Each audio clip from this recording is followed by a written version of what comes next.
Matapos itong maihabilin ni Lola Maria, agad din naman itong bumalik sa kanilang kusina upang tingnan ang kanyang niluluto. Sa pagsapit ng hapon noong mismong araw, muli na namang bumalik si Pilipo sa kanilang bakuran upang magbasa ng libro. Ganon at ganon ang kanyang ginagawa bilang paghahanda sa mga paparating na sakuna na hindi nila kayang iwasan.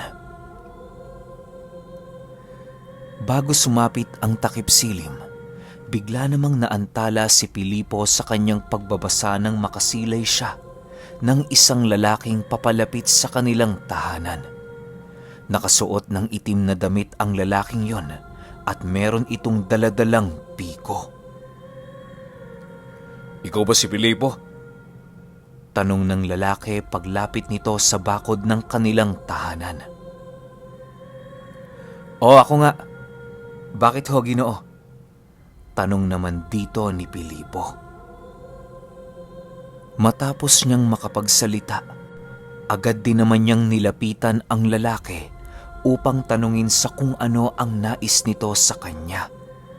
Paglapit niya rito, agad namang ngumiti sa kanya ang lalaki habang nagwiwika ng, Pinapunta ko rito ng aming Panginoon upang ipagbigay alam sa iyo na hindi siya natutuwa sa iyong mga ginagawa. Itigil mo na ang lahat ng iyong binabalak, antingero, para hindi tayo magkatalo. Mamuhay ka ng payapa at ganun din ang gagawin namin.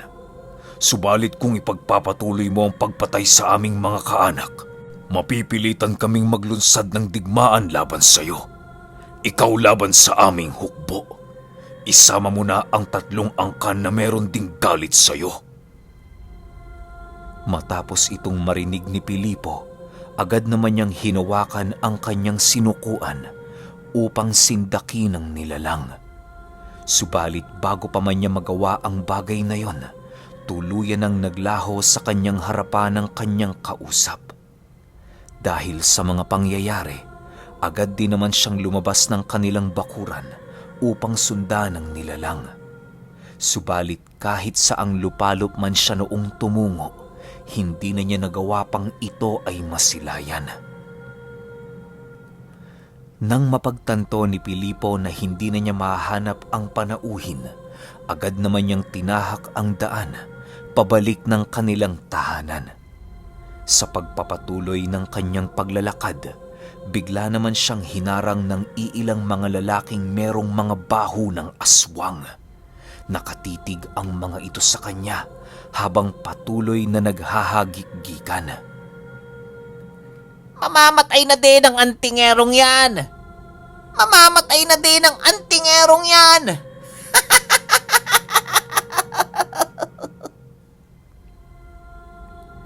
Wika ng isa sa mga ito habang mabilisang kumakaripas ng takbo. Matapos itong marinig ni Pilipo, hindi naman niya ito pinansin, gawa ng alam niya sa kanyang sarili na nakahanda siya sa mga nangyayari.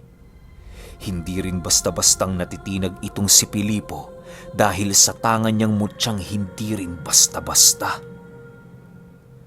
Pagdating niya noon sa kanilang bahay, naabutan niya ang kanyang lola na abala sa pagsusulsi ng kanilang damit.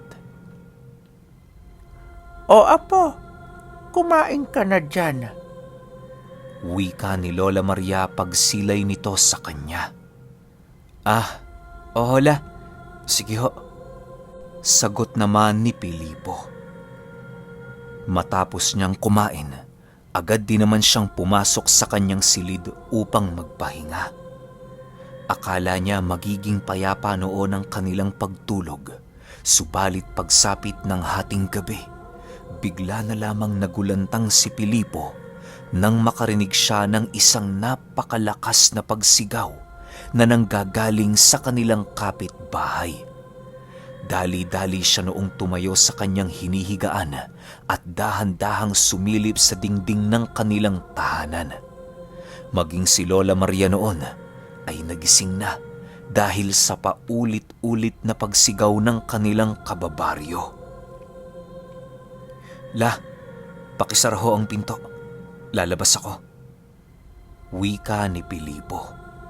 Nang marinig ito ng kanyang lola, agad naman siya nitong sinundan patungo sa pintuan ng kanilang bahay.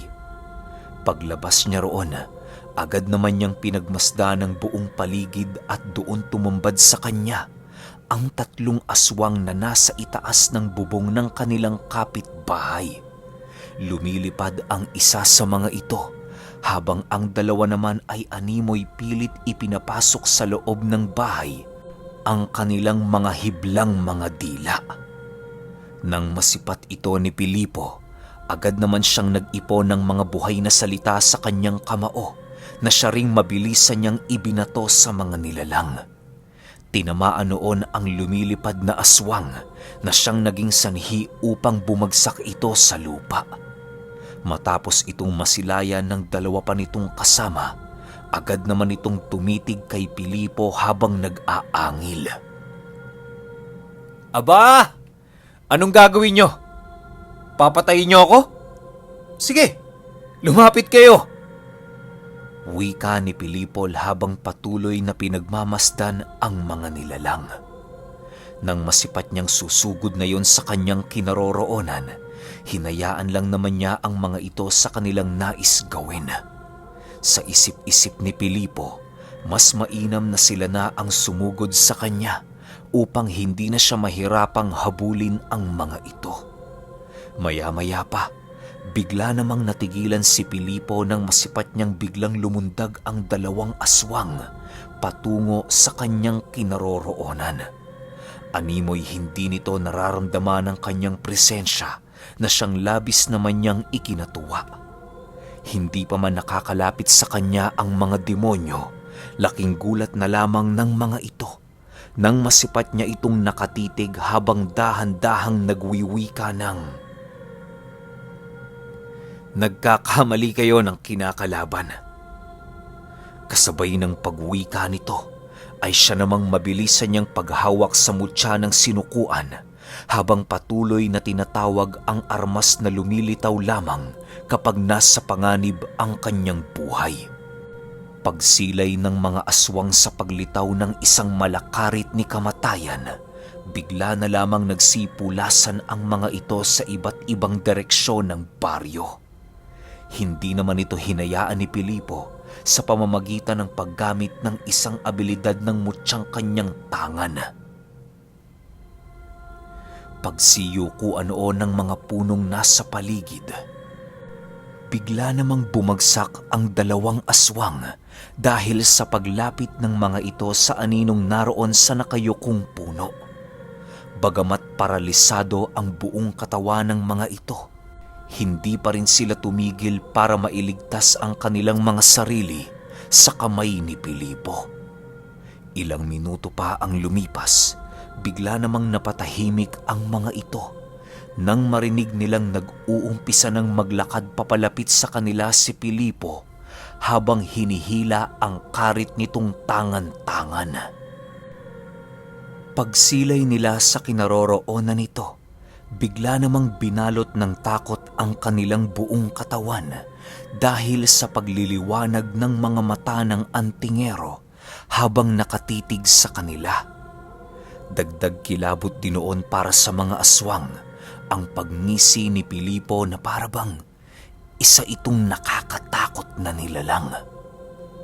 Sa paglapit nito sa kanilang kinaroroonan, mabilisan naman itong iniangat ang isang aswang sa pamamagitan lamang ng paghila sa buhok nito.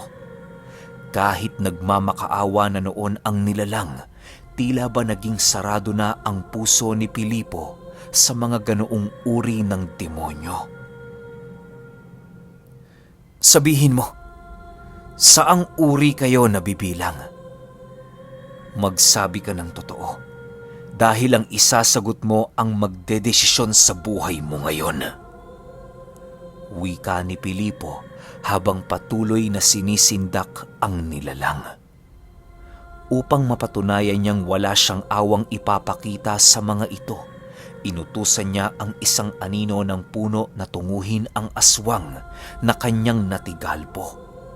Matapos niya itong utusan, Segundo lang naman ang naging pagitan nang masipat nila itong naglalakad ng dahan-dahan patungo sa kanilang kinaroroonan.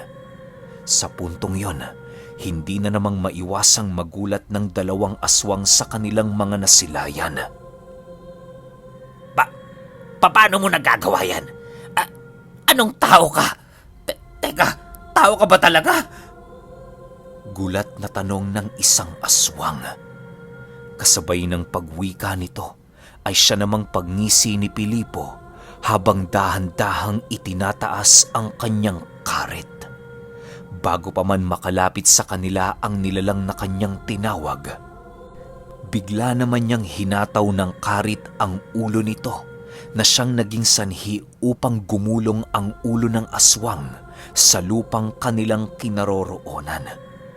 Matapos ang mga pangyayaring yon, muli na namang tiningnan ni Pilipo ang nilalang na kanyang hawak-hawak habang inuulit ang mga katagang kanyang inilahad kanina lang. Maya-maya pa, bigla namang napakunot ang kanyang ulo nang mapansin niyang walang balak magsalita ang nilalang. Walang sabi-sabi, agad niyang itinarak ang talim ng karit sa dibdib nito at walang pagdadalawang isip yung ibinalibag sa lupa. Ibinaon din ni Pilipo ng buong lakas ang karit na yon bago niya tuluyang tantanan ng nilalang. Kisap mata lamang noon ang pagitan nang tuluyan na itong mawala ng buhay. Matapos niyang gawin ang karumal-dumal na pagpatay sa isang aswang, agad naman niyang tinitigan ang isa pa nitong kasama habang dahan-dahang ngumingisi. Sagutin mo lang ang katanungan ko. Sisiguraduhin ko ang kaligtasan ng buhay mo. Ikaw din. Baka gusto mong matulad sa mga namaalam mong kasama. Wika ni Pilipo habang nilalapitan ang nilalang. Nang marinig naman ito ng aswang, hindi na ito gaanong kumibo, gawa ng nais niyang mapakinggan maigi ang sasabihin ni Pilipo. Mabuti't tahimik ka. Isa lang ang ibig sabihin niyan. Nakahanda kang pakinggan ang anumang ibabahagi ko. Wika ni Pilipo nang masipat niya ang aswang na nakahiga habang patuloy siyang pinagmamasdan. Maya-maya pa, doon na niya ito inumpisahang tanungin ukol sa lahi nilang pinagmulan. Tinanong niya din sa nilalang ang mga gabunan nitong pinagsisilbihan sa ilalim ng kanilang pangkat.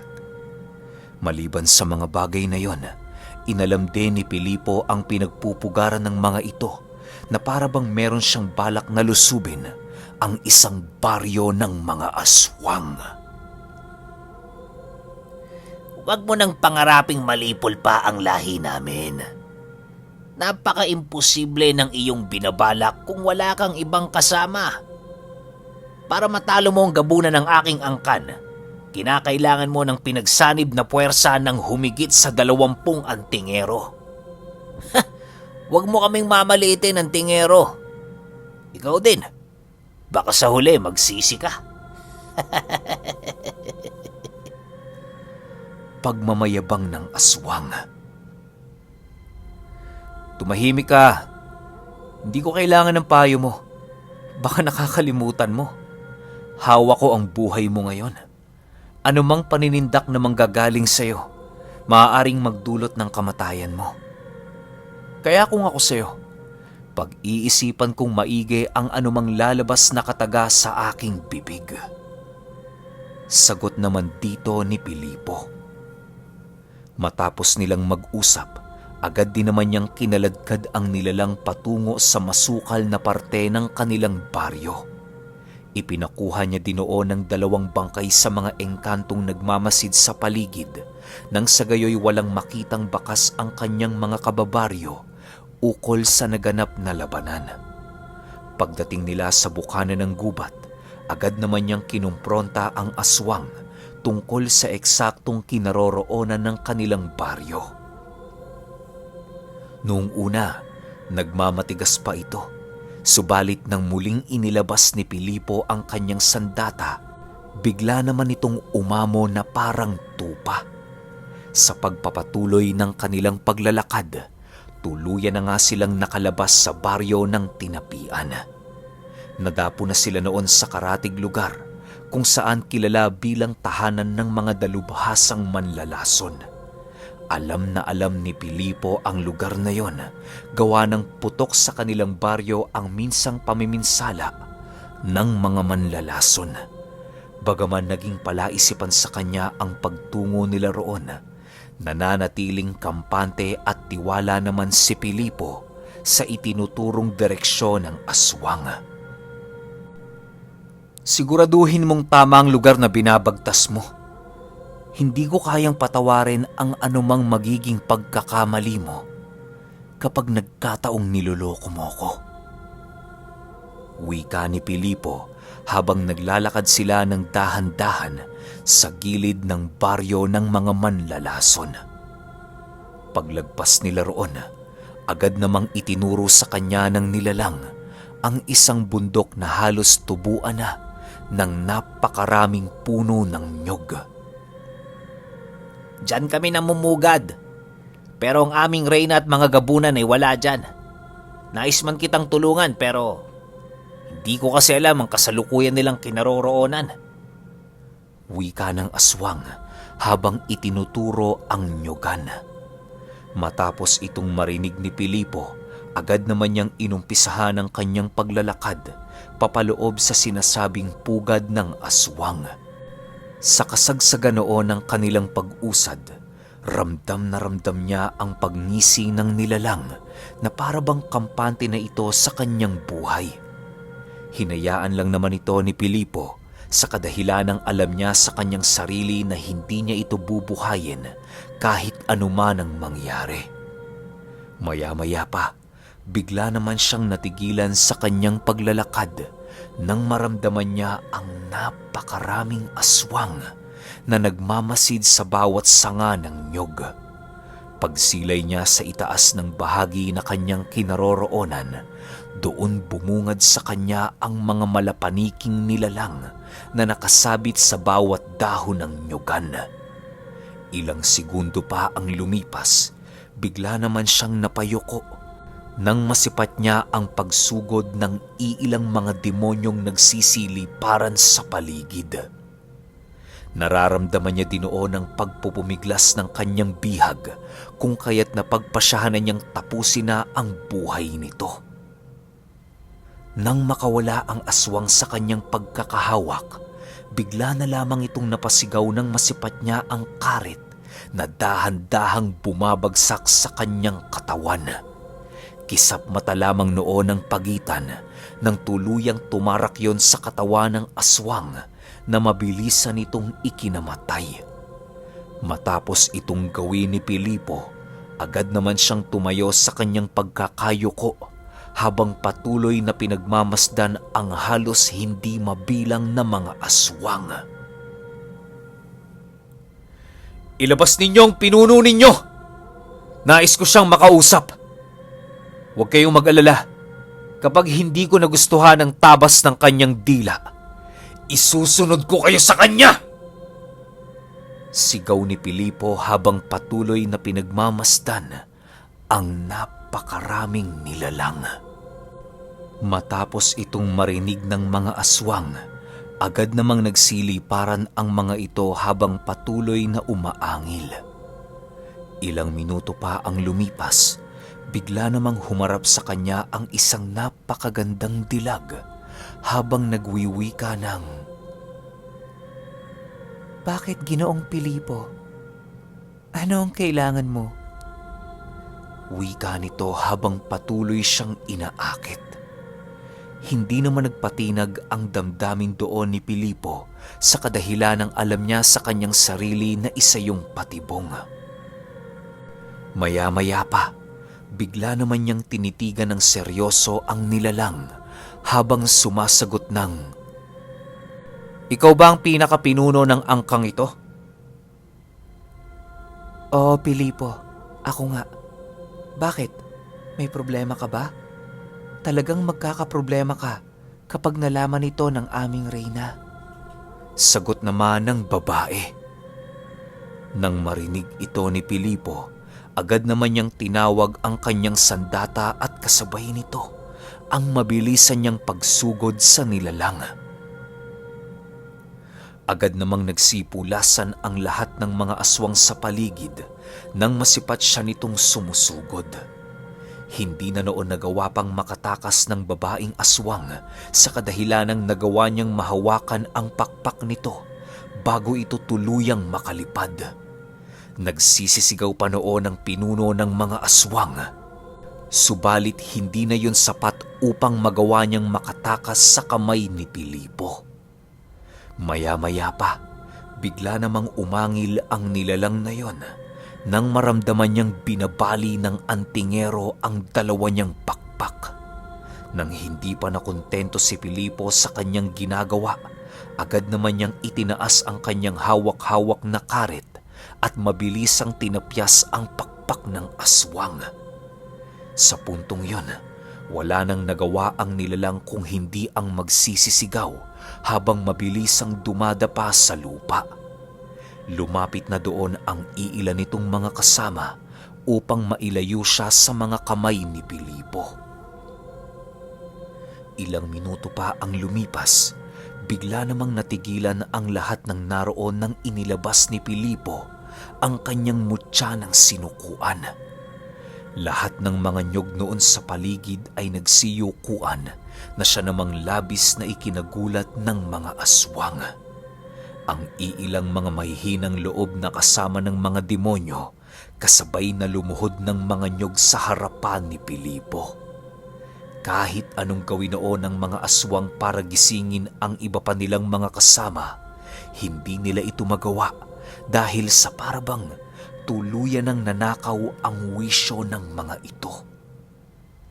Ilang minuto pa ang lumipas, bigla namang nanlaki ang mga mata ng aswang nang masipat nilang nag-iipon ng mga anino si Pilipo sa kanyang kamao. Matapos niya itong gawin, agad naman niyang ibinato ang mga anino sa kinaroroonan ng pinuno ng mga aswang na siyang mabilisang pumulupot sa buo nitong katawan. Halos hindi na noon nakapumiglas ang pinunong aswang dahil sa pagkawala ng kanyang wisyo. Kung sisipatin, animoy isa yung nabiktima ng dambuhalang ahas na napaslang sa pamamagitan ng pagpulupot at pagkawala ng hininga. Habang hinihila yon ni Pilipo, hindi naman nagpatinag ang ibang aswang sa paligid na siyang sumugod sa kanya ng walang pagdadalawang isip. Ang iilang mga aswang naman noong malapit sa kanilang pinuno, pilit na sinisira ang taling gawa sa anino para lamang magawa nila itong mapakawalan. Hindi naman yon hinayaan ni Pilipo kung kaya't agad din naman siyang nagsagawa ng mga hakbang. Mas lalo niya noong nilaksan ng husto ang aninong nakakapit sa pinuno ng mga aswang upang hindi ito basta-bastang masira ng kahit na anong uri ng mahika. Sa pagpapatuloy ng pagpipiesta sa kanya ng mga nilalang, wala na siyang nagawa kung hindi gamitin ang isa pang natatanging abilidad ng mutya. Nang masipat niyang muling susugod ang mga ito ng sabay-sabay, doon naman niya pinakawalan ang napakaraming anino ng mga nyog na siyang mabilisang sumuot sa bawat kalamnan ng mga nilalang na tinatamaan ito. Pagsibagsakan ng mga aswang sa lupa, dahan-dahan namang nilapitan ni Pilipo ang pinuno ng mga ito upang kitilan ng buhay. Habang nakatayo siya sa harapan ng pinuno ng mga aswang, bigla naman siyang hinawakan sa paa ng isang tagasunod nito na para bang merong ipinapahiwatig na mensahe. "Bakit? Anong kailangan mo?" tanong dito ni Pilipo. Huwag mong papatayin ang aming pinuno. Kung gusto mo, buhay na lang namin ang kunin mo. Nakahanda kaming mamatay kapalit ng kanyang buhay. Sagot naman ng aswang. Nang marinig ito ni Pilipo, mas lalo pang uminit ang kanyang dugo sa mga ito. Wala kayong karapatang magmakaawa, mga demonyo. Wala akong ititirang buhay sa inyo. Kayong mga salot sa mundong ito na nagpapakalat ng mga kasamaan at kamatayan. Gigil na sagot ni Pilipo. Kasabay ng pagwika nito ay siya namang mabilisan niyang paghataw ng kanyang karet sa kamay ng nilalang. Pagkulong ng kamay nito sa lupa, bigla naman itong nagsisisigaw dahil sa sakit na kanyang naramdaman. Mabilisan din yung gumapang papalayo sa kinaroroonan ni Pilipo sa pagbabakasakaling magagawa niyang mailigtas ang kanyang buhay sa mga kamay nito. Subalit pagdaan ng nilalang sa isang lilim ng nyog, bigla naman itong bumulagtas sa lupa dahil sa muling pagkaparalisa ng kanyang buong katawan. Nang mahawakan na ni Pilipo ang buhok ng pinuno ng mga aswang, agad naman niya itong itinaas para makita ang kabuuan nitong wangis. Sa pagpapatuloy ng kanyang pagmamasid sa nilalang, bigla na lamang niya itong nabitawan ng masipat niya ang mabilisang pagmulat ng mga mata nito. Pagbagsak ng katawan nito sa lupa, agad naman yung lumundag papalapit sa kanyang kinaroroonan habang walang tigil siyang pinapaulanan ng mga kalmot sa kanyang buong katawan. Nang makahanap ng pagkakataon si Pilipo para maibalibag ang nilalang, agad naman niya itong ginawa ng walang kahit na anong bahid ng pagkaawa. Pagsilay niya natatayo pa ito, mabilisan naman niya itong hinataw ng karit sa likurang bahagi na siyang nagdulot ng kamatayan sa pinuno ng mga aswang. Bagaman nagpupumiglas pa ito para mailigtas ang kanyang buhay, wala na itong nagawa dahil sa pagbao ng karit ni Pilipo sa batong kinalagpakan nito. Ilang minuto pa ang lumipas, tuluyan na ngang binawian ng buhay ang nilalang. Walang kahit na sino ang naging saksi sa kamatayan ng pinunong aswang dahil ang lahat ng elemento at demonyo noong nasa lugar kasamang nahigop ng abilidad ng mutya. Matapos ang mga pangyayaring yon, tuluyan na ngang bumalik ang katahimikan sa buong paligid. Hindi na muna ninais ni Pilipong umuwi dahil sa nais niyang makita ang pinakapugad ng mga demonyong tinutukoy ng aswang na kanyang naging bihag. Bago niya tuluyang nilisan ng paligid, sinigurado niya munang nahigop na ng mga nyog ang lahat ng bangkay ng mga aswang upang hindi umalingasaw ang baho ng mga ito. Nang mapagtanto niyang wala ng bakas ang mga aswang, agad naman siyang nagpatuloy sa kanyang pagbagtas ng daan patungo sa tuktok ng bundok na kanyang napuntahan. Yon ang unang beses na umakyat doon si Pilipo, subalit hindi naman siya gaanong nababahala dahil sa alam niyang merong gumagabay sa kanya sa misyong kanyang ginagawa. Sa pagpapatuloy ng kanyang pag-akyat, napakarami na niyang nasisilayang kakaibang bagay sa buong paligid. Ilang minuto pa ang lumipas, bigla namang natigilan itong si Pilipo nang masipat niya ang isang yungib na merong nakatayong demonyo. Okay, alam na kagad sa 8. Bakbakan to, malala.